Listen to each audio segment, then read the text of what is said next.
Katie, on her way to recess, peeked into the special ed room, and an overwhelming fear came to her. She wondered what was wrong with those kids. Who were they, and why were they kept away from us ordinary kids? There had to be something wrong with them. Have you ever had those questions or feelings built up inside you when you were in school? Or even when you were in public and came across a person with a disability? I have, and if you have, you are not alone, and it's not your fault. Like you, me, and Katie, and thousands of other school-age kids, our school systems have kept us separated from our children with disabilities. We have placed children with disabilities in segregated rooms within our school and have denied them the right to communicate and develop socially with the rest of our children. This is why I believe we have to take greater strides in integrating all of our children, including our children with disabilities.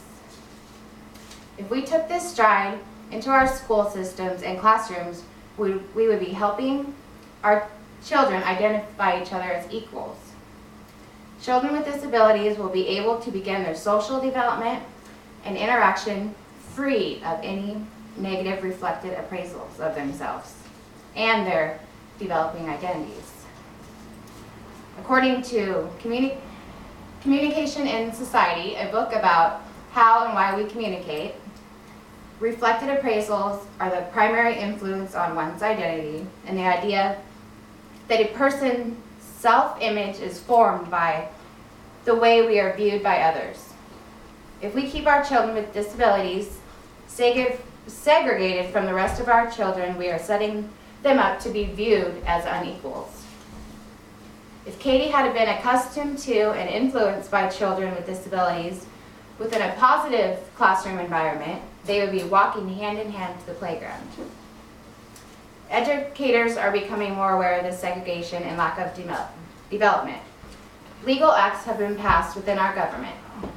The Individuals with Disabilities Education Act was passed in 1975, which is a law that states that public schools are required to make available free and appropriate public education in the least restrictive environments.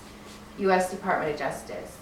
Segregating our children with disabilities is far from the least restrictive environment and well fit to be the most restrictive.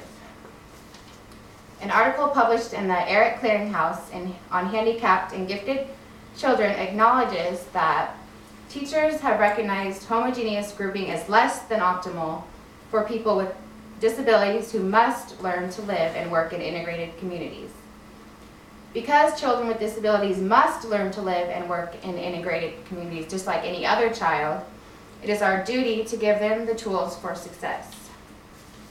Without integrated classrooms, we are denying our children the experience of being a part of social interaction and setting them up for failure. An educational article posted on helium.com, access date 6/3/2010, gives insight on how integrating students is a philosophical and ethical act. It states, each child, regardless of the intensity and severity of their disability, is a valued member of society and is capable of participating in our society. This should be the standard goal for our children with disabilities within our school systems, so they can develop to their potential. Development of positive identity and experience in interaction are benefits of integrating our children. One more key benefit this integration will provide is a sense of belonging. Classroom segregation takes away from our children with disabilities the basic human right and need to belong. Self-belonging is an essential step in Maslow's hierarchy of basic human needs. According to this hierarchy, self-belonging is the crucial step that must be fulfilled before an individual can obtain self-esteem, self-recognition, and self-respect, which further leads an individual to self-actualization. Here's some insight on this matter from Norman Kunk, author of The Need to Belong. He cites, The very act of removing students with disabilities from other students teaches them they are not good enough to belong as they are. The tragic irony of this self-contained classrooms is that as soon as we take away a student's sense of belonging, we completely undermine their capacity and the skills that will enable them to belong.